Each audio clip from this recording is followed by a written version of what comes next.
the show is, of course, guest booker, and sitting beside me is a booker. I mean a writer. I mean a booker. Am I right? Writer. Yeah. What's the difference? There's a big difference. Bookers book wrestling matches. Writers write television shows. Simple.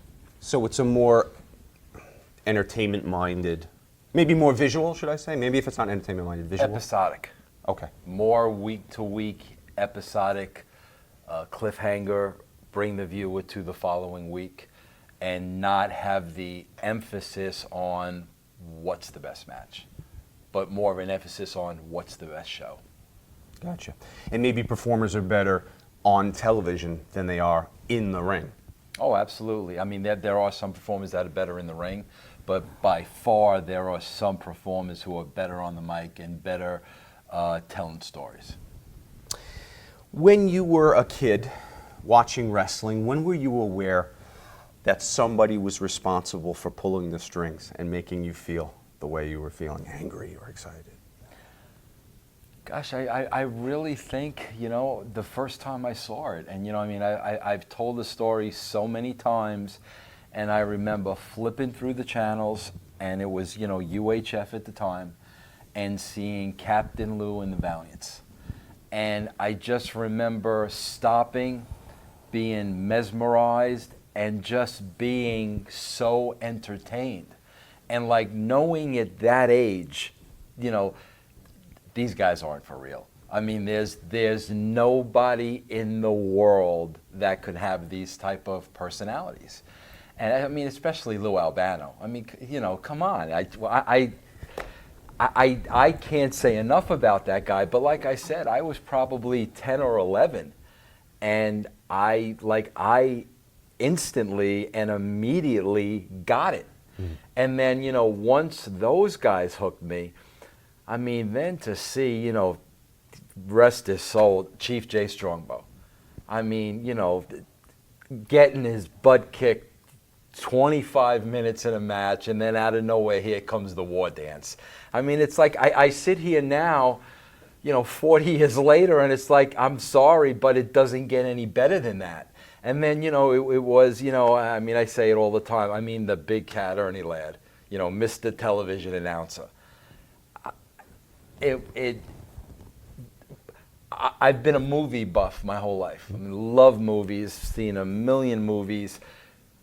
But when you talk about guys like, the Big Cat, when you talk about a Captain Lou, when you talk about a Freddie Blassie, when you talk about the Valiants, when you talk about these guys, you're talking about some of the best actors in the world. Right. I was going to say. And it's funny, and I don't mean to interrupt you, but this is getting off point a little bit, but I just want to tell you the story. I was flipping through the channels with my wife the other night, looking for something on TV. And I'm sure you go through this every night, there's 200 channels and you can't find anything, okay? All of a sudden we're flipping. Thank God on TV land, we come across All in the Family. And there's Archie. And I said to my wife, and I think I went back to look at the date of the episode. I think it was 1972. And I said to my wife, right now in 2012, right now, this is the best thing on television.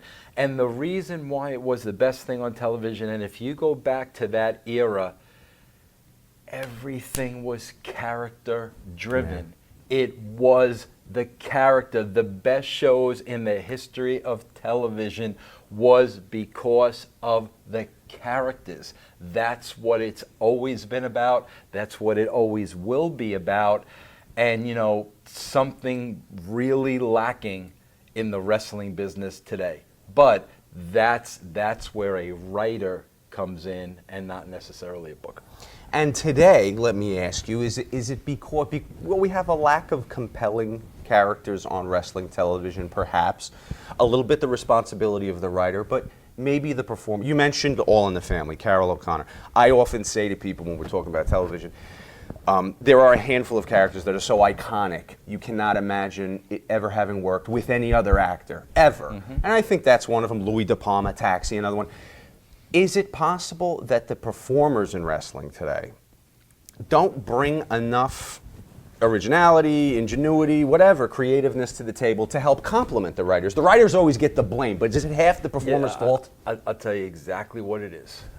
And we were just having the conversation this morning, and I think I've been around it long enough to kind of form an opinion and really take a step back and look everything. Okay, the generation of wrestlers you have now, okay, they grew up in the video game era. And they sat there and they played video games, wrestling video games. Okay, they did not sit there and watch Lou Albano and the Grand Wizard of Wrestling and Superstar Billy Graham. They didn't see any of that. They grew up in an era where they played video games. And when they're playing video games, they're imagining that they're these wrestlers doing all these moves. Well, that's the mentality and the psychology and the philosophy that they brought into the business, that it's the match and the moves.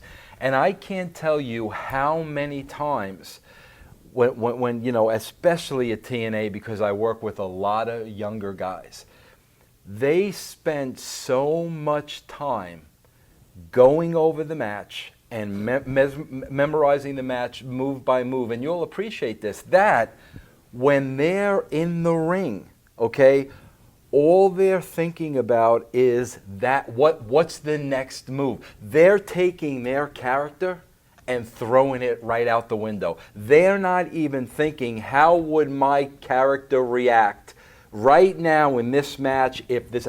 Do you think Bruno Sammartino was worrying about his next move, or the Wild Samoans were worrying about their next move? It's funny. It's like, I take somebody, and I talk about this all the time. I think one of the people that I helped get over the most, believe it or not, in TNA was a female by the name of Madison Rayne.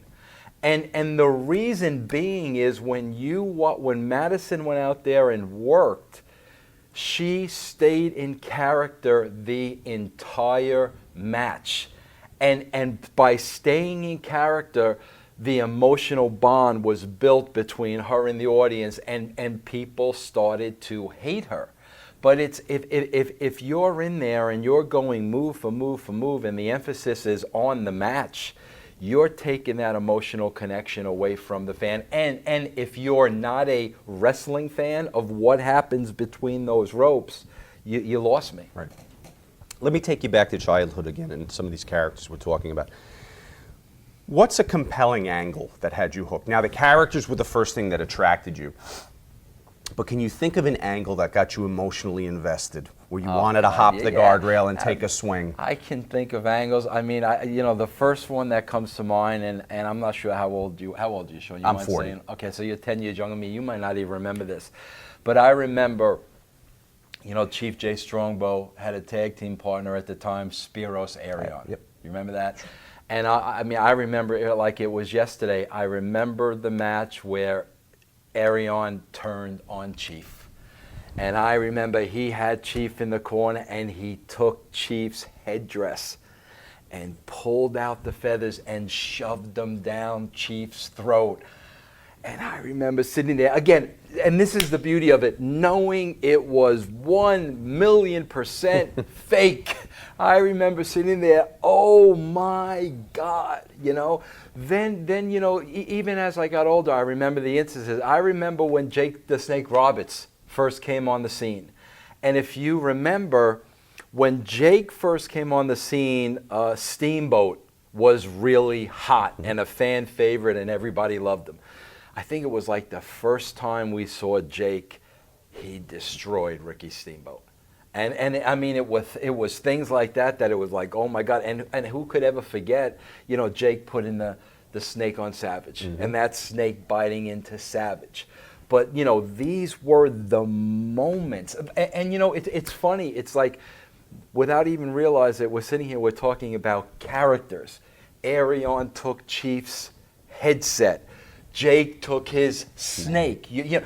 props. DiBiase making the kid dribble the basketball. Kicking it out. It was all character, gimmick. And those are the unforgettable moments. There are probably maybe 3 matches that I'll never forget.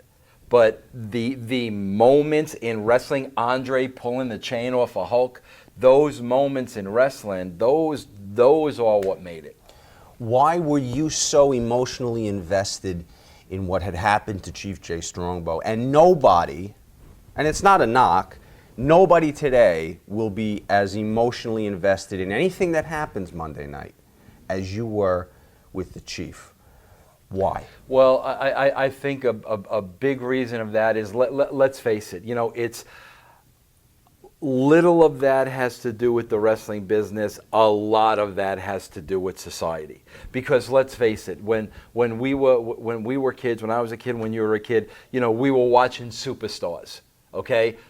11 o'clock Saturday night, whatever it was, okay? The entire show was squash matches until you got to that one angle.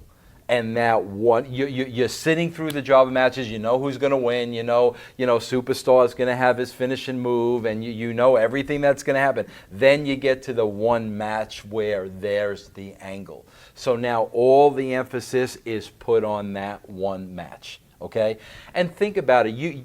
There is no way you or I can sit here and even begin to think, what was the competition on the other channels at the time? Because it was 11 o'clock or 11 o'clock Saturday morning or, whatever. But the second the move was made to prime time, okay, now you're competing against, Friends, Seinfeld, Monday Night Football, Lost, your ER, Grey's Anatomy, the list goes on, and now you're competing with big hitters. So now everything you do on that show has to be big so you don't lose your audience. And when you do everything big over 52 years, you've seen everything, and it's very, very, very difficult to make something stand out anymore. And I don't think that's the fault of the wrestling business. I think that's society.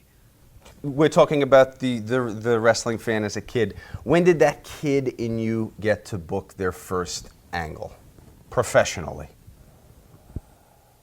Professionally? Yeah, well, your actual first contribution to a booking meeting I'd session. say probably it wasn't so much an angle. People don't understand, and I'm very grateful for it now, but I started at the WWF magazine as a freelance writer. Okay, I went from a freelance writer to editor of the magazine. Okay, I went from editor of the magazine to scripting every single promo for every single wrestler when they were promoting the house shows, when we're coming to Greensboro and blah, blah, blah, blah, blah. I wrote all those. What year would that be? 94. Hundreds for every guy. Everyone was different, okay? And then basically from there, the next step was Vince, said, okay, Vince, I've got this character. This is my idea for the character, Goldust. And he gave me that character, he gave me his vision, he gave me his idea, and then I started scripting everything for that character, which was such a great exercise for me, and maybe that's why my career kind of took the road that it did, because it was so character orientated. And very filmic, too. You said you were a movie fan, so you letterboxed the entrances and all. Yeah. But the whole thing was, see, my philosophy of booking has always been, like, when I'm sitting down and writing the show, I've got to put myself in the shoes of every single wrestler on the show. What would Steve Austin do if this happened to him? How would The Rock react if this happened to him? And it's different for every single wrestler. And you know, again, that's really where the concentration of the character gets in, and I think we've gone way away from that. Mm-hmm. Here's a good TV writer sitting across from us. What are his qualities? No boundaries. There are no boundaries. Just having the freedom to go where nobody has ever gone before, and daring to be different, and daring to show your audience something that they've never seen before. Now, a good boss for whom he works will do what in relation to a good TV writer who doesn't have boundaries? What does the boss need to do? Lets him run. Just lets the writer run, and if that writer was the chosen one by him, then have the faith in that writer to take that hand off and run with it, and just let him run. You can't put constraints and handcuffs on a good writer, because that good writer will no longer be any good. What kind of editorial strengths is he allowed, the owner? Tell me what you want. Tell me what you want, and I will get us there. Tell me what you want. What do you want the end result to be? Who is the person that you want to promote? Who is the person that you want to get over? You know, tell me what you want. Give me the big picture, and let me take the week-to-week details of getting you there. So they may say, you know, he should probably get a belt. Mm-hmm. Mm-hmm. And then it's up to you to get me there. Yeah, Vince, we're going with Shawn Michaels for the next 6 months. No problem. Okay. Just tell me what you want. What's big picture vision for that character, and leave it up to me to get there on a week-by-week basis. What would the definition of a dysfunctional relationship between a writer and a boss be? Too much interference from the top. Micromanaging. You know, having your head over the writer's shoulder every single show. Why are you doing this? Why are you doing that? Why aren't you doing this? Why aren't you doing that? And believe it or not, a lot of that comes from inexperienced bosses that really don't have an opinion and are letting their opinion be formed from the internet. So they're basically reading what they're saying on the internet, and now they're coming to you and they're almost using that as their opinion. And the internet is not the wrestling audience. Good point here. What do you use as a focus group then? Like, how do you gauge? You got to have an ear to the people.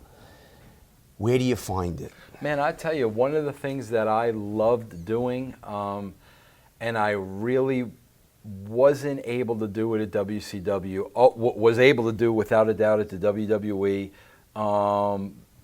able to do it later on in TNA. My best tool would be to literally go out in the people.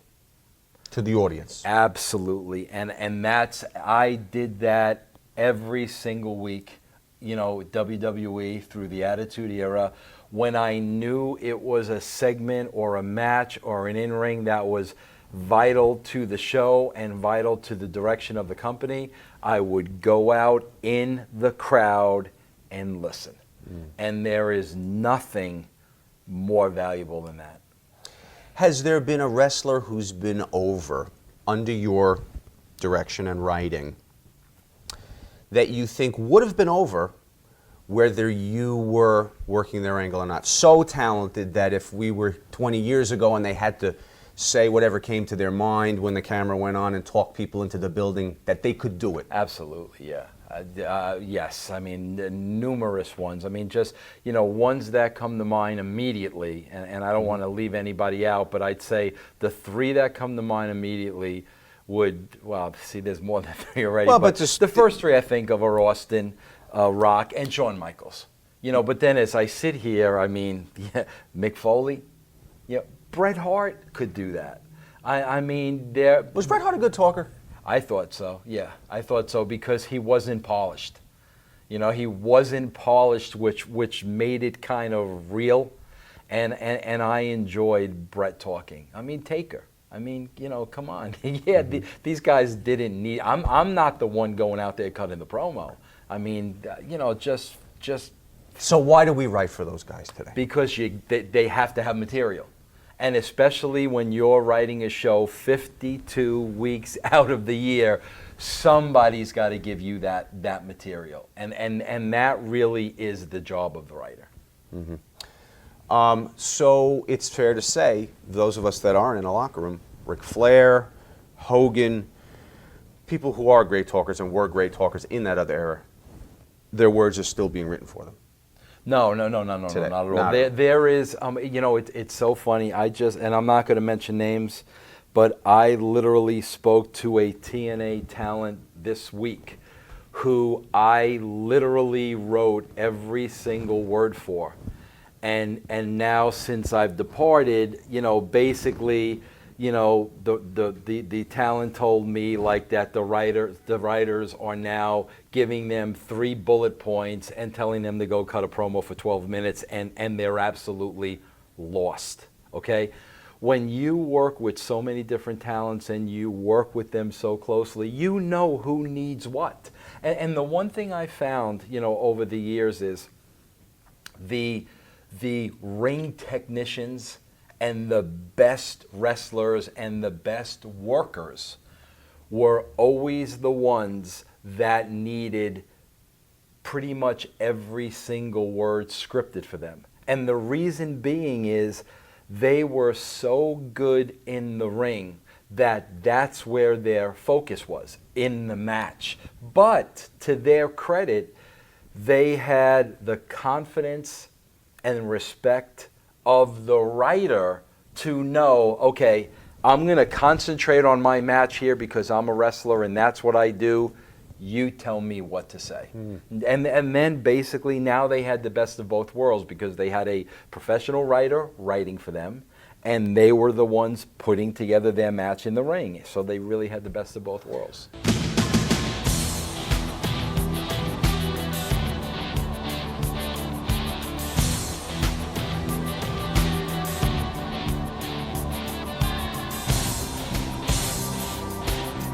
The entire show is going to be about the WCW Invasion, so let's kind of jump in the time machine and go back. At the time of the purchase, were you still following the business enough to know who's in charge of creative at WWE, who's going to be making the decisions on how to incorporate the other roster? I wasn't. I don't know what it is, but there's a thing with me that, like, if I'm not writing it, I can't watch it. I sat down a couple of weeks ago to watch a segment when Eric Young got married, because I love Eric Young and he's a good friend of mine and I'm highly entertained by Eric Young. I don't know what it is. It's hard for me to sit there and watch when I don't have a hand in it. So honestly, no. When my time was up at WCW, I turned it off. I mean, and you know what? I would have liked to seen it, and I would still probably like to go back. I would have loved to seen the last Nitro show when Shane, I guess, let Vince know I just bought this car. I never saw that. I mean, to this day, I have not seen that. And, looking back now, it's something I'd really like to see, but it's hard to watch when I'm not writing it. If you had to guess, and we were going back to 2000, how much involvement would Vince have had with, I mean, this isn't just a storyline on TV. This is a big deal. How deep would his hands have been in the stew? I would have to think very deep. I mean, that's what I would have to believe. Only because... It was probably one of the biggest angles in years. It was an angle that I'm sure cost them a lot of money. At the time, the writers, I think Brian Gerwertz took over when I left, but obviously wasn't as seasoned then as he is now. So I mean, there are a lot of reasons why I would tend to think Vince had a lot to do with it.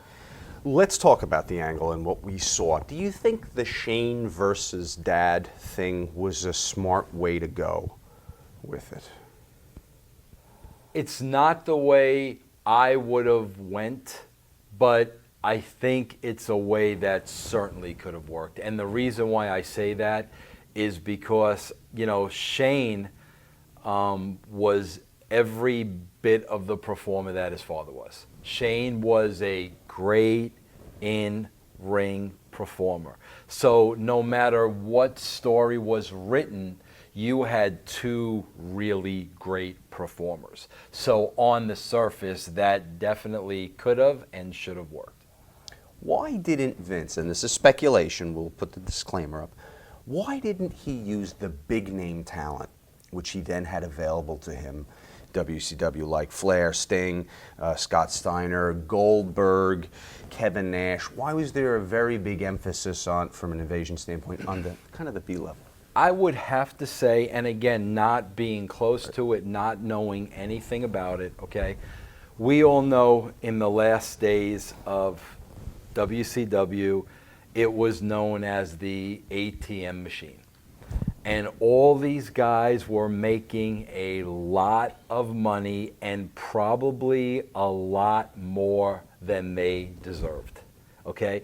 I think from a business point of view, Vince was kind of sending out a message saying, I don't care who you are, I don't care what you were getting paid, you're not going to walk in my door and make that kind of money. And I'll be honest with you, from a business point of view, I think he was dead on, okay? The problem was, though, I think he needed a few key members of that group in order to tell his story. I think he needed to really cherry pick for the good of the product and the good of the story. But I think he was more or less, you know, looking at salaries, looking at numbers, knowing that these guys were not worth the money they were getting paid, knowing that he wasn't going to pay them anywhere near that. So he kind of drew a line. And you know, like I said, from a business point of view, I totally understand that. Mm-hmm. There's about a 2-month gap which happens from the purchase to when these guys are brought onto TV. In a fickle world, it's the 2000, but it was still, well, you know, we had a lot of distraction, a lot of opportunities for entertainment. Cable's 900 channels still back then. Is that too long to keep people off TV? Absolutely. The thing with me is like, and this is going to sound so ridiculous, but every story and every week and every television episode needs to start with logic. You know, what is the next logical step? And I almost laugh saying that, because what is logic in a fake business? Jeff Jarrett used to tell me that all the time, because I used to always hit Jeff with that, with the logic. And he goes, what logic do you want? This is a fake business. I'm like, I understand that, but logically, these characters would act a certain way. Right. That's what I'm talking about. So definitely it logically should have played out that following week. I don't even know what they did during that 2-month gap, but I don't even know how they would have had a week gap. Well, my assumption is that it was preparatory stuff, but that maybe took that long to incorporate. I don't know. I don't know why they would do it. That's one of those great mysteries. Yeah, I would have assumed they had plenty of time going in, knowing when this transition was going to take place. I don't think it was a prep thing. So we finally are exposed to the product after the 2 months, and the first WCW match we see is Buff Bagwell versus Booker T. Should we have started with something else? That's illogical. You should have taken the angle, and it should have logically played out. One of the people who does get a focus is DDP, and they involve him in the stalker angle with Taker's wife and some. What about him made him attractive to Vince? I guessing, because I don't know. I know DDP loved the wrestling business. I mean, loved the wrestling business. Earned his spot. And I also knew there was a part of DDP where his dream was really making it to the big time, which was the WWE. I know how Page was. So I'm sure with that, Vince probably had some bargaining power with DDP, whereas some of the other guys at that level and a little higher were probably all about the money, period. I see. And I don't think, I got to tell you something, again, I wasn't involved with these guys in money and contracts and whatnot, but Page never came across as a guy to me that was about the money. I mean, Page was always a guy to me that loved what he was doing. So I'm sure Vince probably got Page at a rate they were both comfortable with. And the character of the demented stalker of Undertaker's wife couldn't be more different than what DDP was doing. Right. So that's a big leap of faith also to be Right. to say, can this guy handle this? Right. And I don't know. I don't know why they came up with that or why they would have come up with that. And again, if those characters, if that writing staff would have known the WCW characters, that was a reach for Page. See, every character, a successful character, is going to be an extension of himself, because now they don't have to go out there and act. They can go out there and be themselves. They just have to be themselves multiplied by 100. Mm-hmm. And that's not who Page was. Could the WWE have left the WCW as somewhat intact and run it as a separate entity? They definitely could have. I mean, they could have done anything they wanted to do. I don't think they would have got the bang for their buck doing it that way, though. I don't think that would have been the way to go. Not to do like two brands kind of thing? Yeah. No. What do you think of invasion style angles anyway? It always becomes the question whether we're talking about, Crockett taking UWF, or there's always that debate, are we going to have a group invasion, or are we just going to slowly sprinkle talent in and create a homogeneous mixture of new talent? Do you have a preference? The Army coming to town? I don't like the Army coming to town. I like there being a logical story behind it. I mean, I really do. It's when you told me about this assignment, because I never thought of it before, there was such a logical extension to bring WCW over to WWF. So logical, so simple, would have made so much sense. And I mean, it was there on a silver platter. So, I would much prefer telling a story rather than all of a sudden, here's this Army. Okay. Now, ECW comes along shortly after this. They do another kind of similar thing. Was that an ill fit? Like, you almost see, if WCW is available and for sale, Vince almost has to take it. Mm-hmm. Did they need to do ECW? Again, I don't, it's hard for me being a writer, because I don't want to take anything away from the writers who wrote it. I really don't. And I don't know what they were faced with or what they were up against. But again, having those tools that were available, I do think there was a logical way to get ECW involved as well. And I do think that was a logical piece of the puzzle.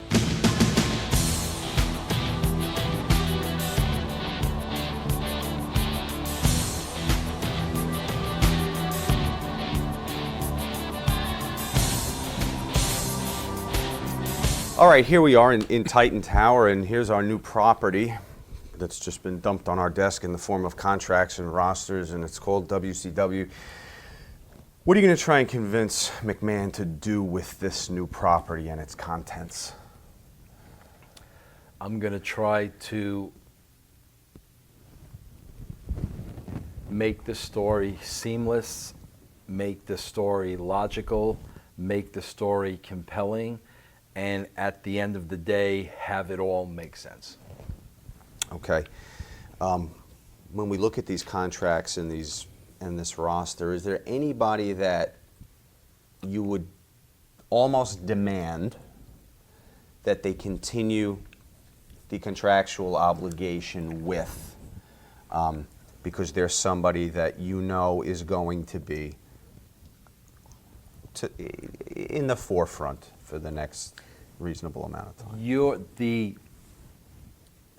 The three key players you need right off the bat, no matter what it costs, no matter what headaches are involved, if you want the best television product and you want the best return on your investment, okay, you cannot tell this story without Hall, Nash, and Hulk Hogan.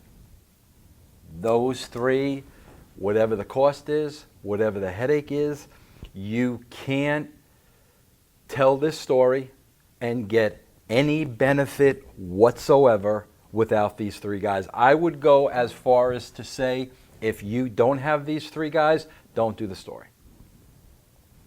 Don't do the story. Just forget there's a WCW and just one by one bring in the roster talent as needed. That would be my recommendation. Who else on here would you, maybe you wouldn't make as impassioned a plea as that, but would you say need to have him on the team? Need to have him on the team? Are there 4 or 5 folks that you knew offhand you would have plans for? Yeah, I mean, you know, again, looking at this list, it's in pretty good order here.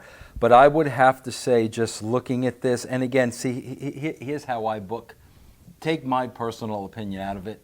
Mm-hmm. How I feel about these guys personally, even how I feel about some of these guys professionally, means nothing, because it's not about me. Understood. It's about the audience. Looking at this right off the bat, I would have to say Booker, Goldberg, Flair, and Sting. Aside from the 3 I mentioned, you'd have to have those 4 as part of the angle. And I do believe Booker was the champion at the time.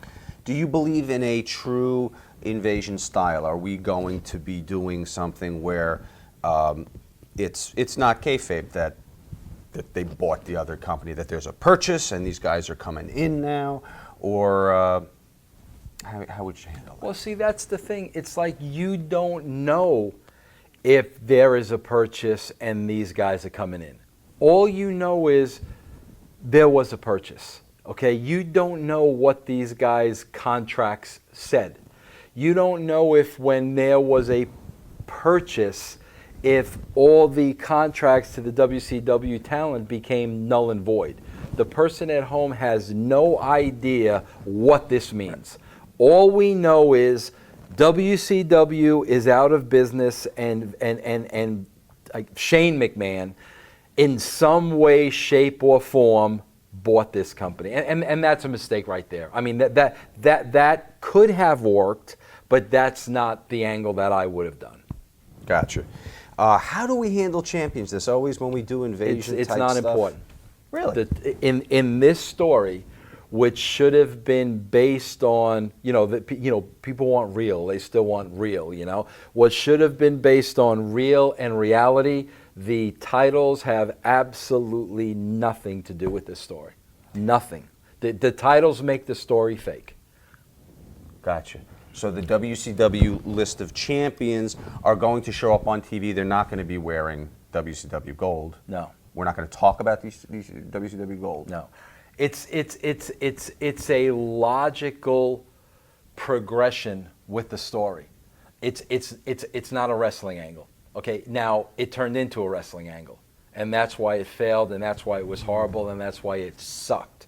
When you start talking about belts and champions and guys coming in with the titles, this and that, you have now turned a angle that is very real into a wrestling angle. Right there, you lost me now, because now this is all fake.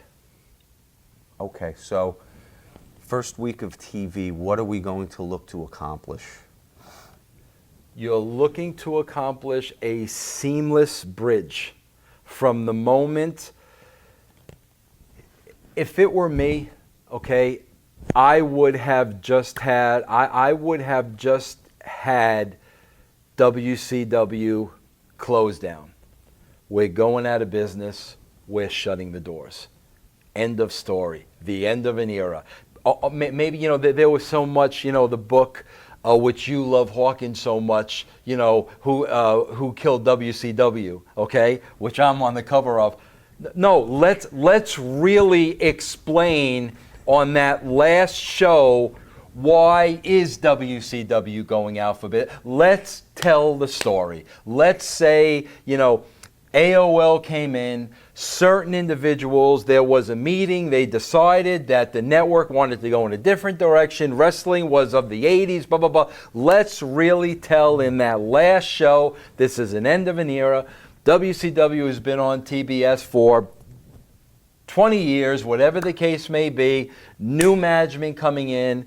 Wrestling is no longer, in their vision. Let's have the same match with Sting and Flair. Let's go out, boom, let them go out hugging and kissing the whole 9 yards.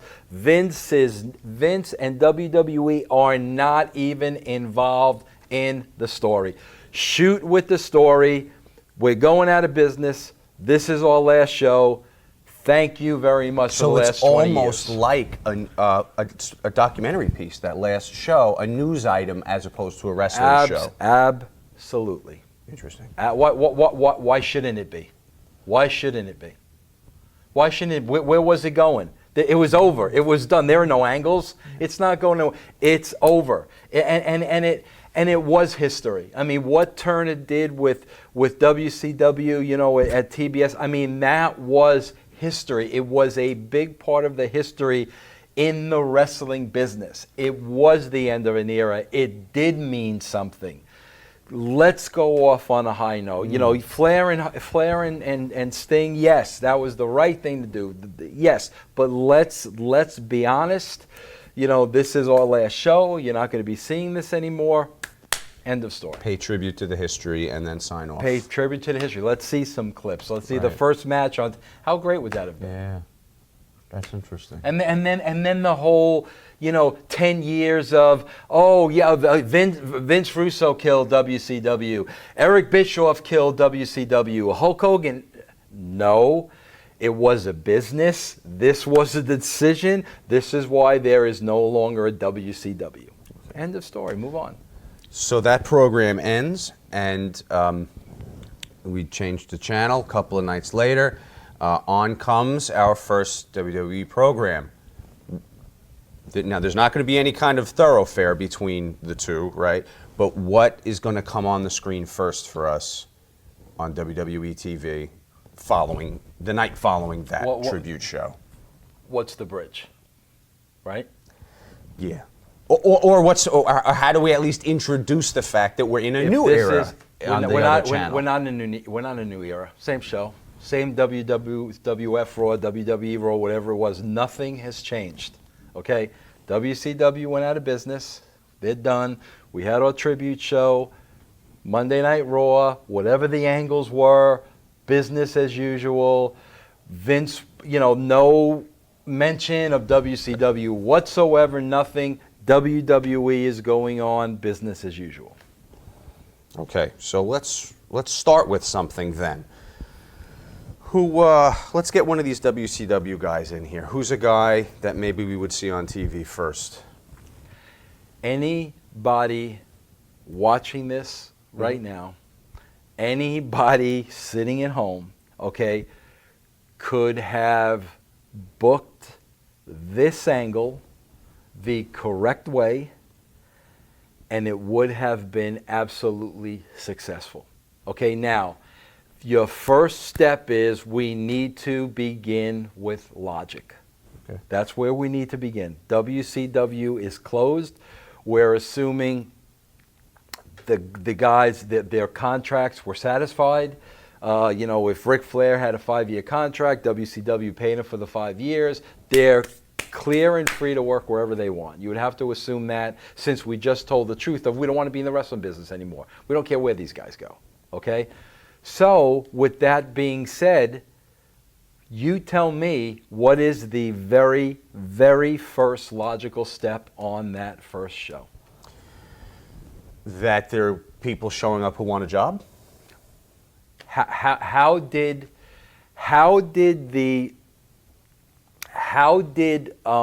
WCW, what was the first thing, monumental thing that WCW did that went on to bury WWE for 80 weeks or 90 weeks or whatever the heck it was? What was the very first thing that happened? Well, Lex coming on at the Mall of America. But not even that. What really was the one significant thing? Going live? No. Same night? No. Yes?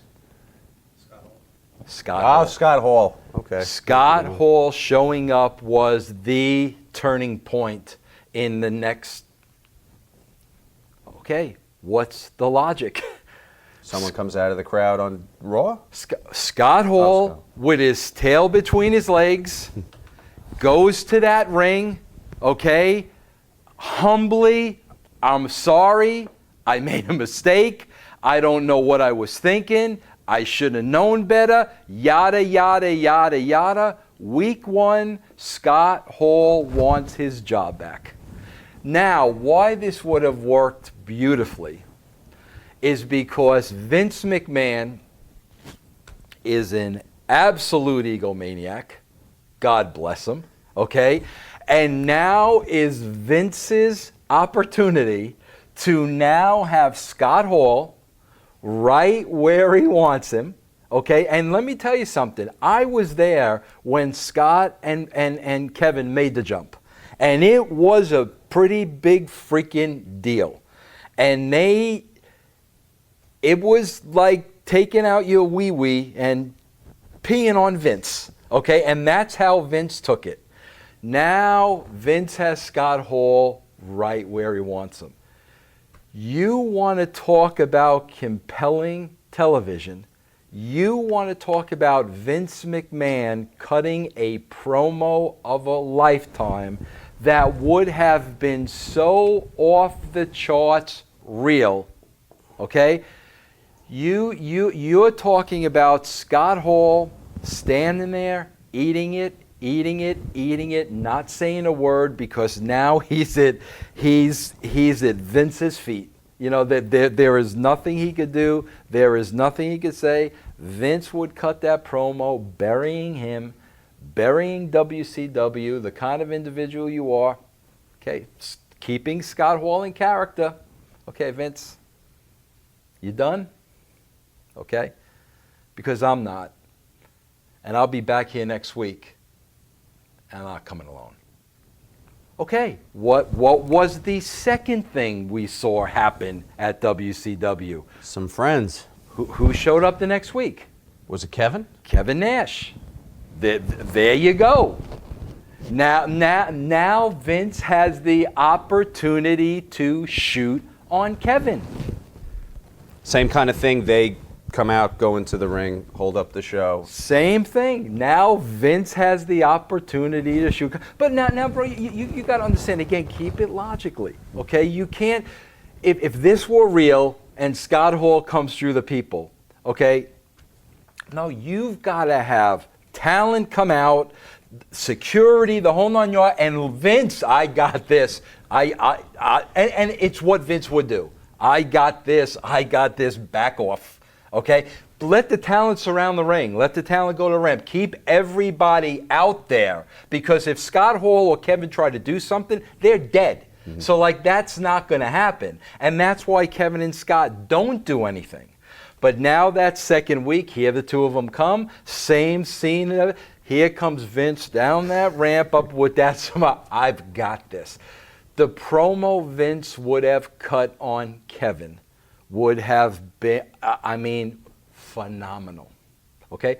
Now, you've already trained the viewer to who's coming next. Now, what would the value have been at that point in time? We saw him dress down Scott Hall. We saw him dress down Kevin Nash. The Vince Hogan face-to-face promo, which could have been a huge pay-per-view. Okay, either way, you could have had a huge pay-per-view. You could have done a tremendous number on television. Now you're off to the races. Simple, logical, seamless, makes all the sense in the world. And Nash, Hall, and Kevin would have been worth every single penny that you gave. Mm-hmm. How do we get Hogan into the fold here? Would it be? It wouldn't be the same kind. Would he be the next one to come out? Absolutely. With the other guys. Just and like now it's the three of them. You're reversing what happened Right. on the other side. Right. I mean, you're basically taking that and you're reversing it and you're doing it here. References to NWO anywhere? T-shirts or no? They're just as them. I would think they come out as them. Okay. Once Vince puts the knife in Hogan, now you see the NWO. How long is Vince resistant to letting them work on television? I mean, how many weeks are you going to do the I don't care how many people come out, you don't have a job? No, it ain't going to work that way. No. Yeah. Well, that's what he's doing, right? Because he's not letting them wrestle yet. Right. No, forget not letting them wrestle. He ain't hiring them. Right. Not interested. Right. Go start your own promotion. Go tell Hogan, go do your own reality show. There may be some interest there. Not hiring you. Goodbye, over, done with. And at that point, again, the reality is, that's where Hogan and Nash can get into, kind of like, Vince, this is all we know. This is all we've done. Humble him. Let Scott Hall talk about, who he was before Razor Ramon, and let Kevin Nash talk about I was a bouncer at a bar. I'm not going back there. Let them grovel almost. Does it weaken them too much? No, because the more Vince boom, boom, boom, boom, the more they want to seek revenge. The more Vince buries them, the more now Vince is crossing the line. What does Hogan's plea sound like to Vince, given that history? I think Hogan's plea is, basically putting Vince over for creating him, for, giving me the opportunity. I would have never, be a household name, this, that, and the other thing, blah, blah, blah. If it wasn't for you, blah, blah, blah, blah, blah, blah, blah. Then what I would have had done is let Vince bury him. Yeah, you're right. You would have been nothing without me. You are nothing, this, that, and blah, blah, blah, blah, blah. Then let Hulk tell Vince how he really feels once Vince disrespects him that way. And it's almost right there at that point when Hogan shoots on Vince. That is where now you have the birth of the vicious and the out to kill and the bloodthirsty NWO. I'm a fan in the audience now of WWE's product. Are these guys heels? Yeah, it doesn't matter. I could care less. Are people watching the show? That's the question. Are people watching the show? I could care less if they're booing them, if they're cheering them. It means absolutely nothing to me. The only thing that means anything to me is what is that number on Tuesday morning, Tuesday afternoon. That's it.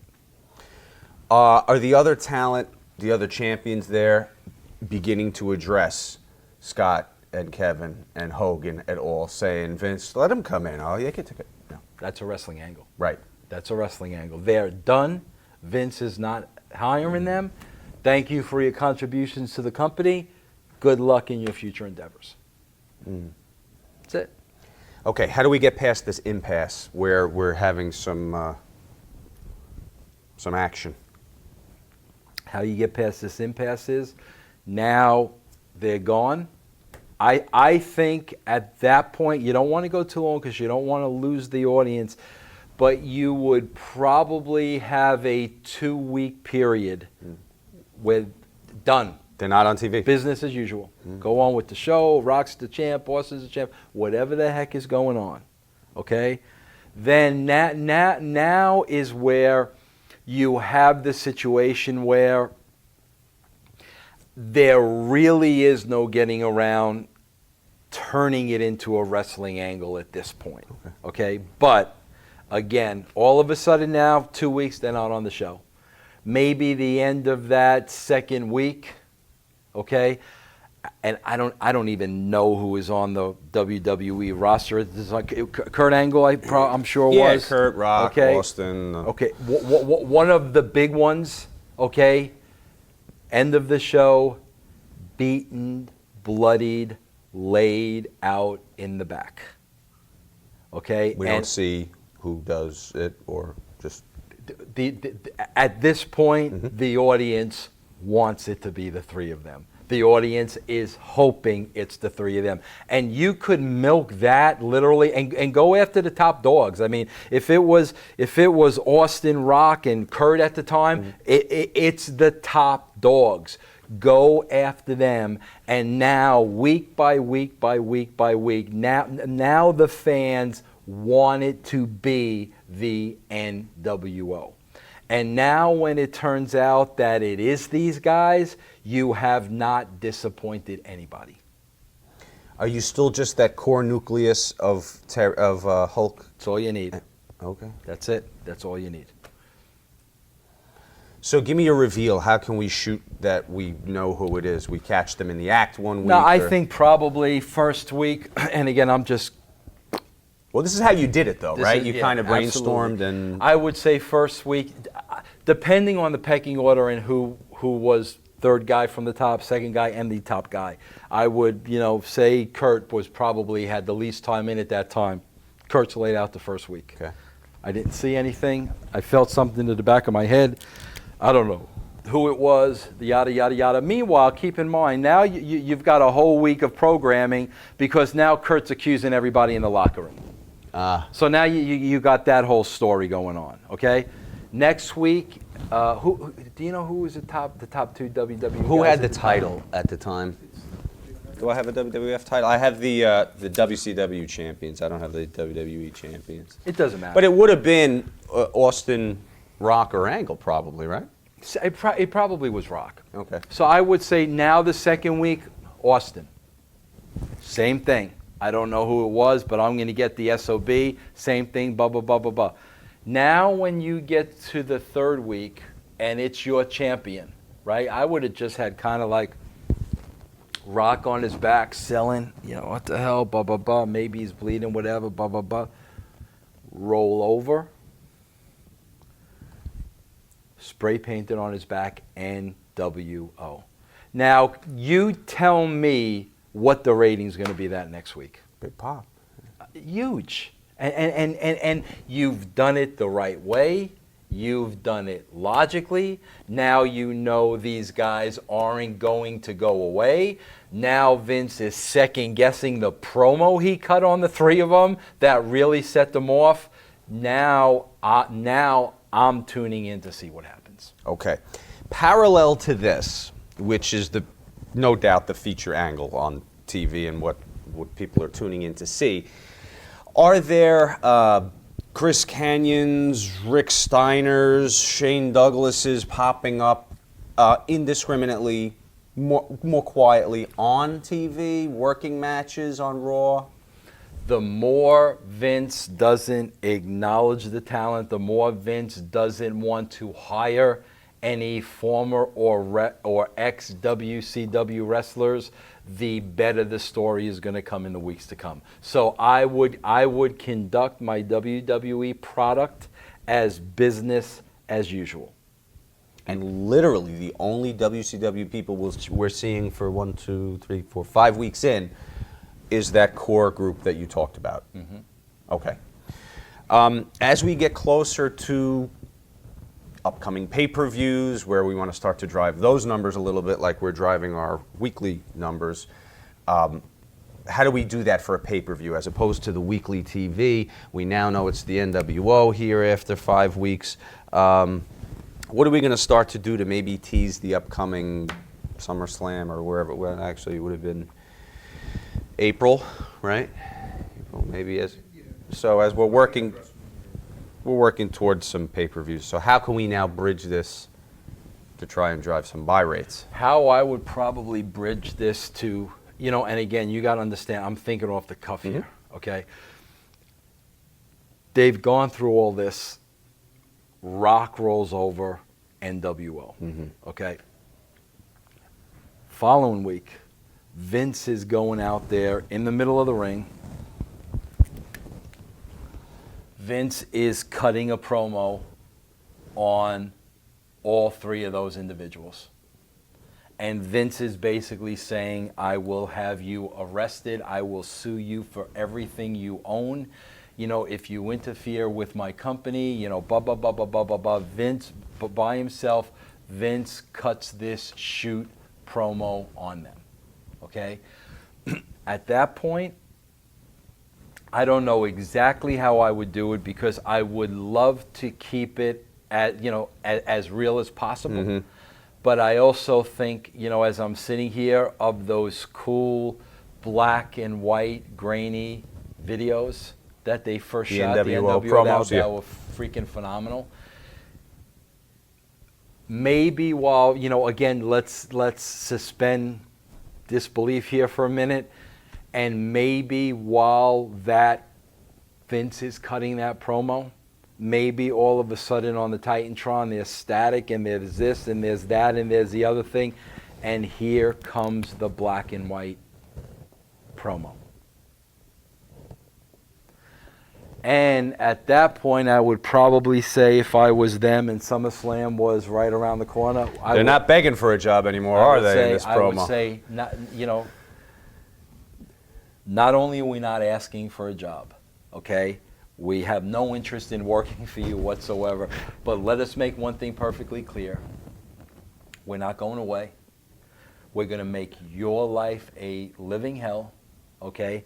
And not only will we be at SummerSlam, but at SummerSlam, we are personally going to take out somebody very near and dear to you. And at SummerSlam, they show up, and at SummerSlam, they take out Shane. Now it's personal. So now you've had your big build to the pay-per-view. We're going to be there. We're going to take out somebody near and dear to you. As a matter of fact, the same blood runs through both your veins. Something right. you know it's Shane. And sure enough, they show up at WCW. They show up at SummerSlam, and they deliver. So when you're writing your SummerSlam show, we're still doing the WWF angles that are on TV. The SummerSlam show is a big WWF show, with the exception of there's a threat from NWO. Okay. How do you write the scenario with Shane? Is it something like where, because of the threat, we're showing Vince with security and cops around him all the time, and the family's in a separate room, like he's trying to make arrangements to keep everyone safe? You're teasing that throughout the show. How do you do it? You're definitely teasing that throughout the show, but again, keeping true to everybody's character. Shane McMahon isn't running from anybody. Shane McMahon would literally say, don't freaking threaten me, bring it, okay? And, Vince is talking Shane down throughout the whole show, yada, yada, yada. Wherever there's that little seam, okay, there goes Shane out to the ring. Don't threaten me. If you're going to do something to me, then do it right now. Of course, he's got a pipe, he's got a bat, whatever the heck it is that he's got, okay? Here they come and it's on. At that point, where do you send them in from? The ramp or just the audience? No, the audience, all sides. Right. From there, you definitely physically got to get Vince involved. So they basically kill Shane, but they leave a little message with Vince. So they do touch Vince? Absolutely. Yeah. A big schmaz, and they escape, there has to be a big schmaz, because you got to get some of the boys down there. But as much as a shoot look as you possibly can. They need to get out of Dodge as soon as they see everybody coming. What kind of instruction do you give to Hulk Hogan? And I'm not picking on him, but this has to look real. You know, you're talking about reality. It's got to look like a gang attack, basically. You know, it can't be flamboyant and big. And we talked with Kevin Nash recently, who talked about some of the difficulties of shooting those first NWO promos, because they got what Bischoff wanted. And then Terry talked, and they went, no, it's not 1985. So what instruction can you give Hulk Hogan to hop the guardrail, go in, and look like a Crip or a Blood taking someone out? I wouldn't have him taking anybody out. I would tell Hulk to go down there and watch and show no emotion on your face whatsoever, because you'd have to be very careful to not get that cheesy fake smile and grin. Hulk, show no emotion. Okay. No emotion, and let Scott and Kevin do the damage. Okay. That's Great. That would be my direction. Very good. When do we start to incorporate some of the other people? Why are you so eager to incorporate people? You know why? Because I got people on a payroll that I'm sending a check to. But that's my point. And they're in Florida. Look how cheaply we're doing this now. We're just using these three. We haven't even scratched the surface yet of anybody else. Why are we in such a hurry to bring? Because Lex is on the phone every day. Let him keep calling. We're not ready for him yet. We're not ready for Lex yet. Okay. We got 52 weeks here. You want to be out of a job in 3 months? Our fans. Exactly, You and that's want them to be and that's exactly where you want them. What's next? Okay. Well, this is very good. What is next? We've gotten to SummerSlam. We've got the family attacked. I'm not going to ask who's coming next, because I'm going to be patient. I'm going to keep sending those goddamn paychecks out to everybody on the payroll that we got to honor that Time Warner contract. But how do we keep it compelling?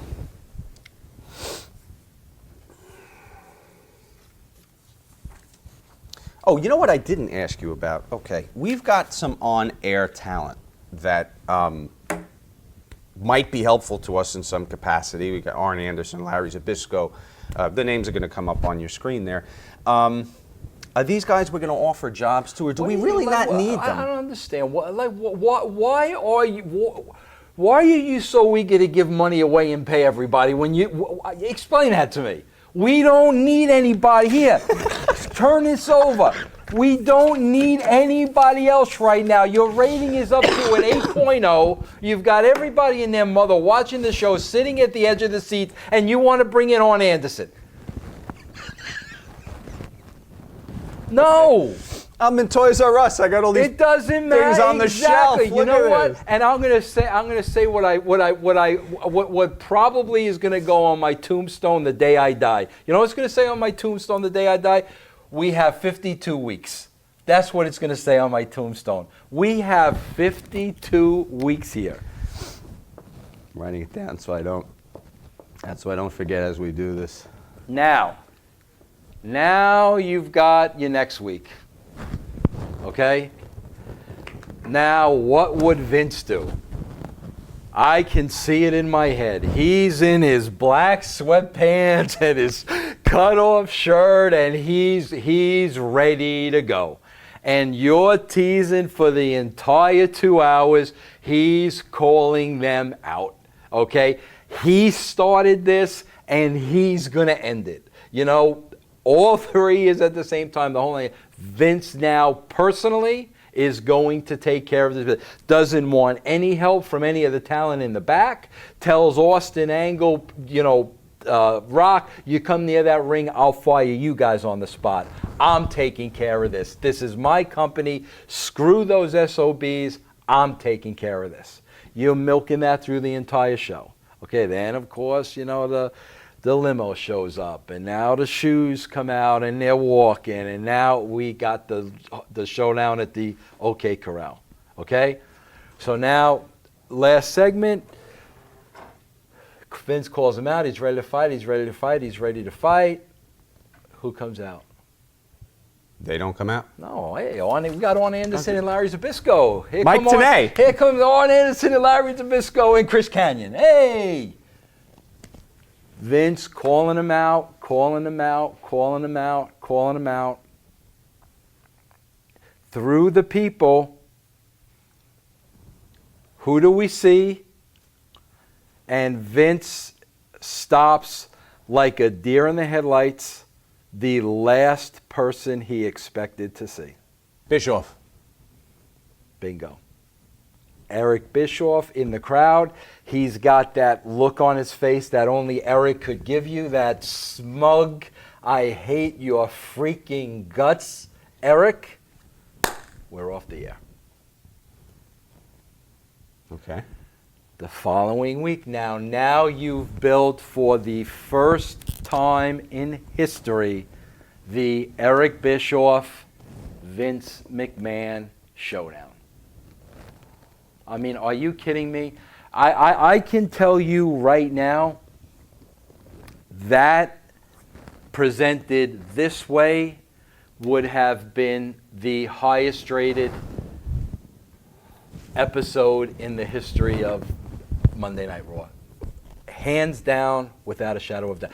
How do you, and again, I don't want to put any heat on WWE writers because I don't know what they're dealing with at the time. Right. How do you have a moment like this and something like this, and the first time you see Eric Bischoff, you see him in the back, which is what they did. How do you do that? How do you do that? I don't understand it. You set this up this way on Wednesday. On Tuesday after this show, the people already cannot wait to see what happens 6 days from now. So what happens at the top of the program the following week? Maybe it's not at the top of the program, but next Monday night. We know that they're going to have to meet. Right. How do you do that artfully? I think if you do it, I think it's real simple. I think Vince goes out there again. I'm not playing head games with you. I'm not wasting time with you. You know, you're a piece of crap. I destroyed you. I did this. I did that. I did everything else. If you're responsible for this, okay, then why don't you come down here, you know, Mr. Karate 9th degree black belt, and see me face to face into the ring. Let's keep Eric true to his character. Here he comes. Mm-hmm. Because Eric would come. Eric's, I don't give a crap. Here comes Eric. I don't have anything to do with this. You think I can control these three freaking lunatics? I couldn't control them when they worked for me. You think I can control them now when I have nothing to do with them? You know? But Vince, I'll tell you that. Obviously, you can't. So if you want your problem to disappear, I can take care of it. Let Eric talk Vince into giving him a job. And he will take care of Vince's problem, and he will guarantee Vince that he will no longer see or have a problem with Scott Hall, Kevin Nash, and Hulk Hogan again. Now Vince gives Eric Bischoff a binding WWE contract. On air. Yes, and that could be the next week. Right. Okay.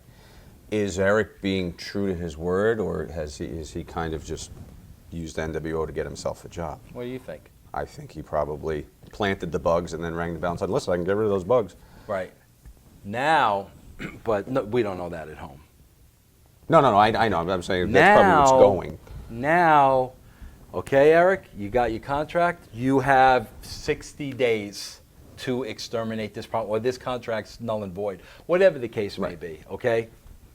Now, Eric doesn't know anybody in the WWE locker room. Nobody in the WWE locker room likes Eric because of the history. Mm-hmm. Nobody likes him. He obviously can't go there for help. Where can he go for help? Well, now you've got your WCW roster. Now Zbyszko comes in. There you go. Okay. Now you're looking at the Booker T's, the Goldbergs, the Ric Flairs, the Stings. You've got pop after pop after pop after pop for at least the next 6 months. Mm-hmm. Now he puts his team together to get rid of these guys. Then, again, jumping ahead, mm-hmm. okay, it would obviously have to lead to some kind of a match, mm-hmm. Where Vince gives these three guys the license to get in the ring.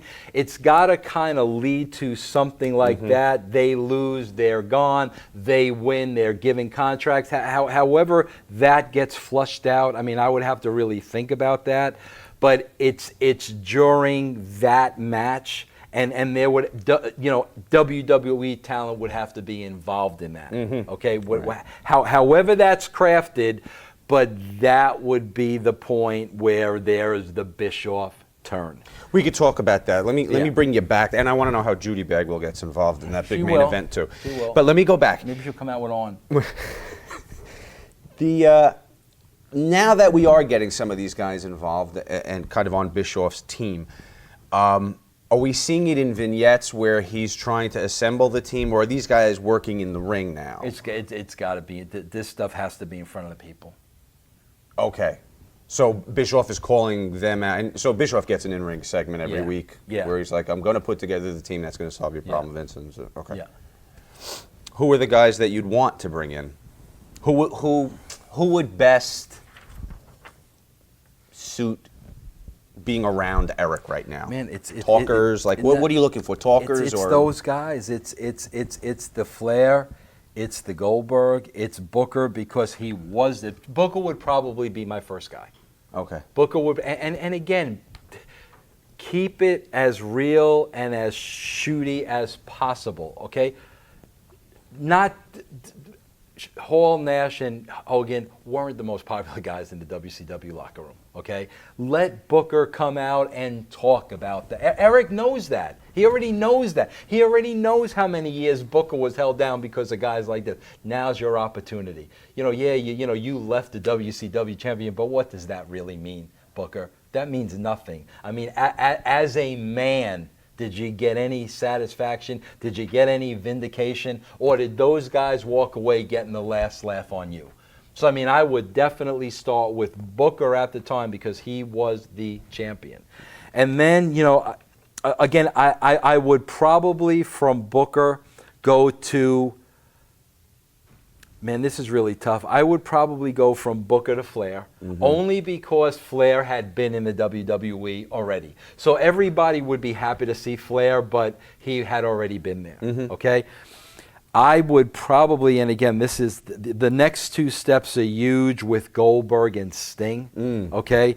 I would probably do Sting third, which would be freaking huge, and the first time the WWE audience would have ever seen Sting. Mm-hmm. And again, the history of Sting and Eric never getting along. Now Eric's going to Stingville. There's so much history there that they never used, which was a crying shame. Mm-hmm. And then last but not least, because he was still, the hottest at the time, and by far the biggest threat, and as a shoot, probably hated these three guys more than anybody else, Goldberg. Bill, yeah. And now he's got his team to eliminate these three.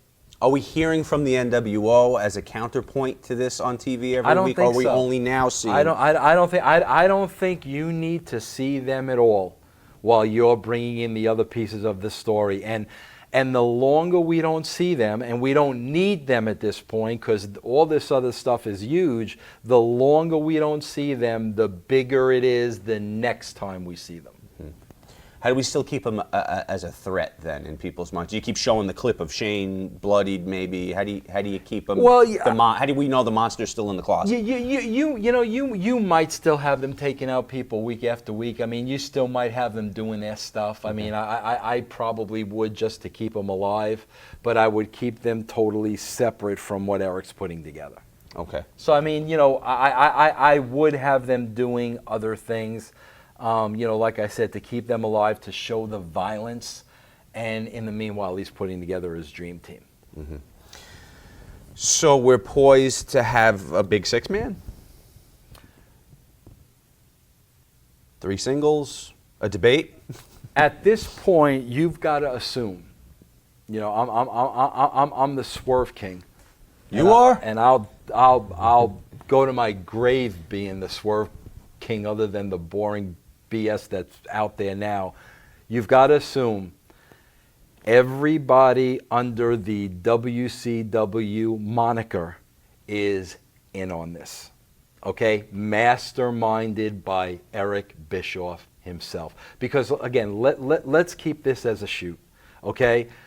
Eric's dream, desire, drive. I just read a recent quote by J.J. Dillon, who was saying, like the first time he met Eric Bischoff, he was expecting Eric to really pick his brain because of his knowledge of wrestling, this and that, and all Eric could talk about with J.J. was how Vince was done. It's only a matter of time. So you know Eric was obsessed with beating out Vince. Well, sorry, Eric, WCW went out of business. Now you have nothing, and now Vince won. That's not sitting well with Eric. So Eric's master plan is, I'm getting all my guys in here and I'm shoving it up Vince's backside. So I think at that point, you've got to have knowing, everybody is on the same page. We don't know that now, but now I think you've got to have the match where he convinces them, put them in the ring with us. They won't walk out in one piece. I guarantee you that. The whole 9 yards, yada, yada, yada. That's when NW comes back and says, oh, yeah, we'll get in the ring, bud. And how much you going to make off that buy rate? How much money are you going to make, Vince? What are we getting out of it? So they get something out of it. But I think at that point, NWO needs to go over.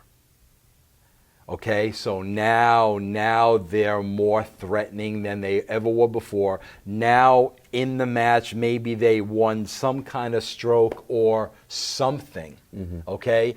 And now maybe that's where some of the other guys step in, like, the Rocks and the Austins. And you know what? Screw you, Eric.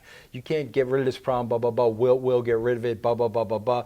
Now that's maybe where you team. Maybe it's Austin and Rock and Sting and Goldberg, or whatever the case may be, with the stakes of the NW guys getting a contract, getting a job, getting the money they wanted. And that's where you have the 2 super baby faces, Goldberg and Sting, blah, blah, blah, blah, blah, turn on in Austin and The Rock. All right, before we get there, though, right. You talked about the 6-man, and you're going to have NWO go over. Knowing the players like you do, of Booker, Goldberg, and Sting, who would be the guy to say, yeah, I'll take the fall? Who wouldn't be worried about their position? Definitely. Well, it would make sense for Booker to take the fall, and he wouldn't have a problem taking a fall. Okay. I think the first time you see a Bill Goldberg or a Sting in a WWE ring, as a writer, they can't be doing a job. So, I think the logical one to beat would probably be Booker. Okay. So now let me bring you back to where you were. You were talking about the 2 big baby faces. Going to turn? Yes. How do you do it? In the middle of the match. Out of nowhere. And again, if it's Rock and Austin, it's great. You do the turn. That gets those 3 guys the contracts. Okay? Now, more or less, Vince, who wasn't going to sign anybody, screw them. They're finished. They're done with. Let them go, work conventions every weekend. Now, all of a sudden, you've got Eric, Sting, Goldberg, Flair, Booker, Scott, Kevin, and Hulk, all with WWE contracts. Very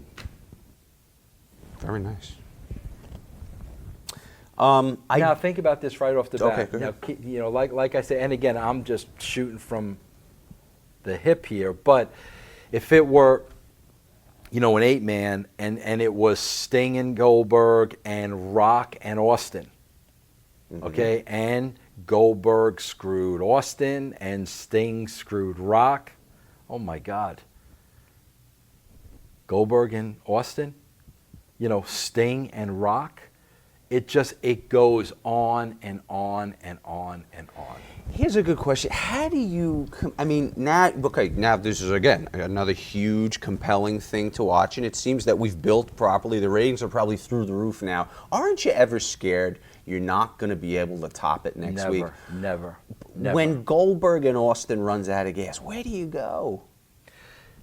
That is really a good question, because here's the thing that makes me laugh, and this is an internet thing, hot shotting.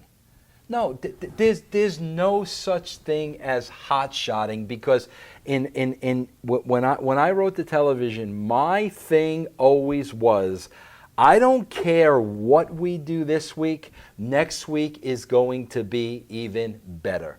I had the confidence in myself that next week's show is going to top this week's show. That's how we wrote every single show. There was no hot shotting.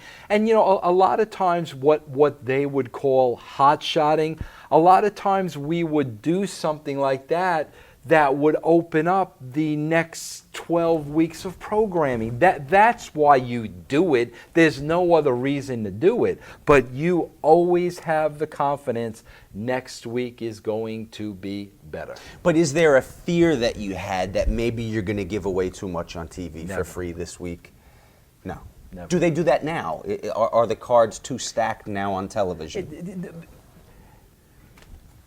The 12-month pay-per-view wrestling model is dead, has been dead for a number of years, has been dead since UFC, took that market away, and an adjustment has not been made.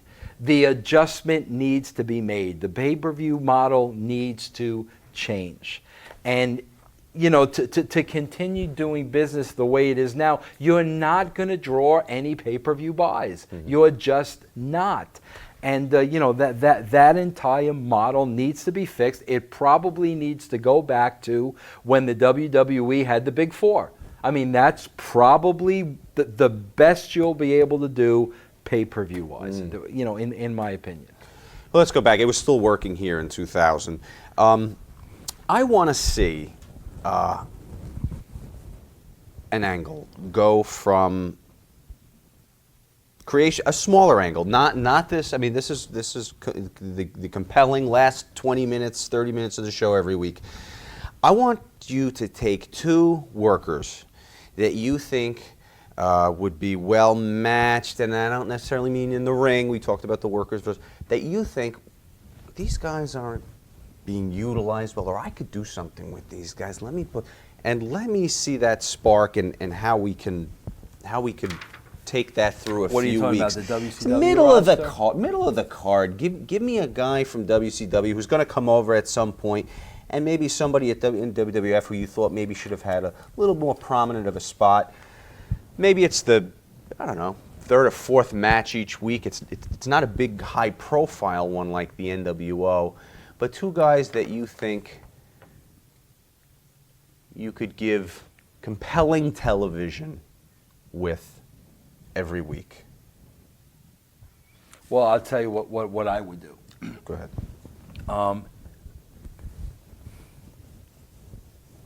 Got so many, a lot of names jump out here. If I were Vince, Mm-hmm. let's backtrack for a while. Mm-hmm. Okay.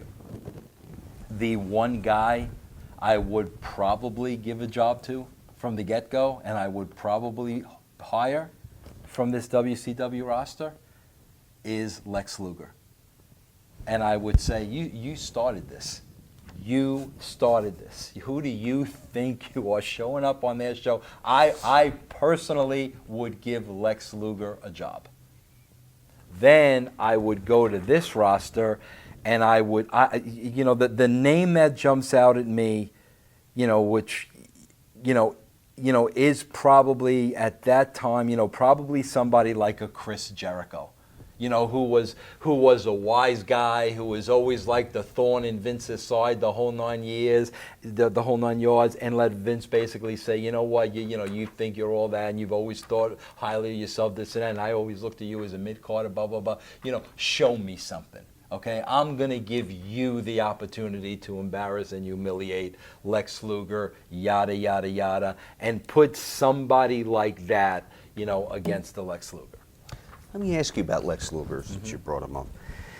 Well, I was a little surprised you mentioned him. So, But again, the only reason I mentioned him, logic. Right. Logic in the storyline. Vince, in Vince's mind, in that character, he would never, ever forget Lex Luger coming out at the Mall of America. Ever. He would never forget that. And if I'm going to make an example out of somebody, it's going to be him. So it's just, it's purely like, that's when I tell you, a writer doesn't worry about the match and the hookup. That's not what we worry about. What we worry about is logic first. And Vince would definitely do that. you know, about this time, we're talking about the WCW roster and everything. About this time, the ECW guys are going to be incorporated, and I know that you've become personal friends with a lot of the ECW guys, and you always admired the work ethic, and so clearly you think that there were guys on the roster that would have been a good fit if you were there in 2000. That there would have been a good fit for the locker room or for the product, the kind of product you wanted to do. I don't know if you would have wanted to include them in necessarily the WCW angle, but who there do you think would have been a good fit for your style? Let's see. It's funny, you got him at the top of the list. I definitely think Tommy Dreamer. You know, it's funny, Tommy Dreamer would cut promos that would make me cry, and I think Tommy is just very versatile and more than anything else, very, very, very, very believable. You know, so definitely Tommy. You know, again, it's like you got to understand. I always look at, you know, the characters, and I mean that's always the most important thing to me. Obviously, Sandman's got a great character. You know, some of the great ECW guys were already there. You know, Bubba and Devon were already there. Taz was already there. I think Taz was working at the time. I think, you know, as far as, you know, worker and great talent, I think Rhino, you know, is really one of the best. Would you acknowledge ECW? We talked about how you were going to close the WCW show, that tribute show kind of thing with the Flair Sting and all the clips of the history of WCW and NWA, and that chapter's closed. We don't talk about it when we go to WWE. How do you handle an ECW like that? Same kind of thing? Think about this. You're talking about, you can literally sit here and we could have booked that angle. Just say the timetable was a year. Say it was a year. Say, you know what? Say Vince McMahon said, okay, Vince, I'm going to get all the players you want, but I can only afford to pay them for a year. That's it. We've got these guys for a year. So basically say we sit down and we do this 1 year angle based on everything that I just gave you. Okay, now, you know, again, knowing Vince, okay, at the end of the day, the WWE has to win, okay? When the story is over, WWE has to overcome WCW. Maybe it ends with Vince and Bischoff in the ring. Maybe that's the end of sentence, period. I mean, come on. Well, how did that never happen, correct? How did that not happen? They hugged that first night. Right. Okay, so to me, that would have been, maybe that's your WrestleMania. Maybe that, you know, you do that for the whole year, whatever. But the point is, Vince wins this thing. You know, screw you guys, you know, blah, blah, blah. I'm the best. I proved it. The brass balls, the whole 9 yards, you know, blah, blah, blah. You're at the end of that show. Who makes his way through the crowd? Dreamer? No. Or Heyman? Heyman. Oh, you're the best, huh? You won. You've just written a whole other entire year now. Here's the thing. There is not, everybody says that, I take credit for everything, and I think I'm this, and I think I'm that. There is nothing that I talked about with you today that was genius whatsoever, okay? It was all, there were two things, everything that I laid out were based on logic and staying true to everybody's character. That's it. Those are the two things. It's not, I'm not Larry David. It's really simple. I think part of the problem is right now, and we get off topic for just a minute, but with these layers and layers and layers and layers of creative teams, we've taken something that's so simple and turned it into something that's so difficult. This isn't rocket science. You just have to stay logical, and you have to stay true to everybody's character. But again, when you put the layers and the layers and the layers and the layers on top, that simple formula just gets shot to hell. Why does Vince McMahon, and I start so many questions with bookers that I've talked to with this, but the reason I say why does Vince McMahon in particular, he's got the pedigree in his family. The business has been in his family for however many years. He grew up in the business. He came up and made it work. So he should know all this stuff. Why does a guy who had a small nucleus of writers, who just sat across the dining room table, probably with Cornette and him, or maybe JJ at the time, whoever it was, small group of ideas so that they were all coloring inside the lines together. Why now is it a room full of script writers with no wrestling background, company still headed by Vince McMahon? Why isn't it what you're talking about? I would just, again, I don't know. I mean, I don't know. I'll never forget when I went back there, like in 2002, and I like I said, and I told the story a million times, but I walked into this room full of writers, and my jaw just hit the floor. I couldn't believe what I was seeing, and I'll never forget Vince saying to me, Vince, you have to understand that things are different now. And I remember looking at Vince and me saying, Vince, I understand that, but why would you change something so drastically that was working so well? If you're going to change something for the better, I understand that. But when you're going to change something so drastically, I hate to use this as an example, but I'll use TNA, okay? I was writing, when Jeff exited, I was writing with a young man, 28 years old, 29 years old, Matt Conway, okay? Matt Conway, kind of came up, through the ranks at TNA, was DVD manager, this and that. All I cared about is Matt Conway loved the business. Matt Conway was a lifelong fan. Okay, so now, I took Matt Conway under my wing with the intention of passing the torch. I'm going to teach this kid everything I know because I'm not going to be able to be writing this stuff forever. Okay, but my point is, with this 28-year-old kid, okay, him and I, okay, if you go back and look, there was a succession of like 12 out of 14 shows or something like that was a 1.3 and beyond. Okay, there was a stretch where just me and Matt, 1.3, 1.32, 1.35, teetering on 2 million people. Okay, now.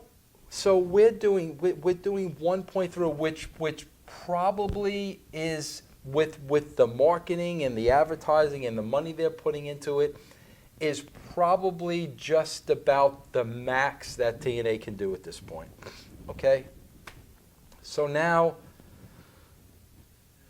we're gonna add Eric Bischoff. we're going to add Hulk Hogan. We're going to add Bruce Pritchard. Well, I got news for you. Aside from what those extra salaries cost you, the rating on last week's show was a .89. Right. So you've got Vince Russo and a 28-year-old kid doing six sessions of 1.3s plus. You bring in all this extra salary to do a .89. And I'm not picking on TNA, but it's the same story with WWE. I don't know, maybe it's me, but I can't sit here and make any sense of that. It makes absolutely no sense to me. I don't get it. From Vince's point of view, I don't know, maybe that has to do with the becoming a public company. And maybe the board didn't understand wrestling and wanted Hollywood writers. I don't know. Maybe that's what changed that dynamic. I don't know. But my gosh, how difficult is it to go back to what was working? Well, let me ask you, should WWE stop the movies, stop the Hollywood, stop chasing their dreams? The movies don't make any money. Should they put all their eggs back in the basket of wrestling, or would that be completely deleterious because Wall Street has a say now and, you know, they don't own the company anymore, the public does? Is there a chance for them to put all the eggs back in the basket, the wrestling basket, and push only that product? Yeah, there definitely is. There's a lot of things that can be done. I'll say it again. I'm not giving them away for free. And maybe, maybe nobody will ever get those things out of me. There are things that can be done, but again, I think what's preventing those things from being done are the layers and the layers and the layers and the layers. I think that has halted the progress. So the structure has to change before the product will change? No question about it. Okay. No question about it. Couple of wrap-up questions. As a fan, will I care about characters in the ring ever again? Again, it depends on the structure. You can. If it's up to you. Now, this is your world, yes. your magic wand. Yeah. No, will I care yes, again? There's no question about it, yes. Will I believe a little bit? That wonderful suspension of half belief, the Chief J. Strongbow feathers. Can I believe again? Yes. I believed a little bit with the CM Punk, even though I knew better. Yeah. No, absolutely. But you think I can believe again? I know you can. I know you can. Can I buy a ticket to a house show that's going to mean something again? It's so funny. It's when I was there for the Attitude Era and we were doing those crazy, insane numbers. And I went back many years later where, as I said, and I compared it to TNA, it's the same thing.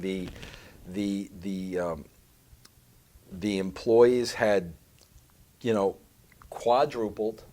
And the ratings, were cut in half. I remember sitting there and just really realizing and looking around and just really realizing Vince literally, he's either forgotten what brought him to the dance or doesn't even know or understand what brought him to the dance. The entire wrestling business right now, in my opinion, is absolutely lost. They don't know who they are anymore. They don't know who they are, who our audience is, what our product is, what do people want to watch. It's all over the place. And again, you really need to go right back to the core of, what is professional wrestling?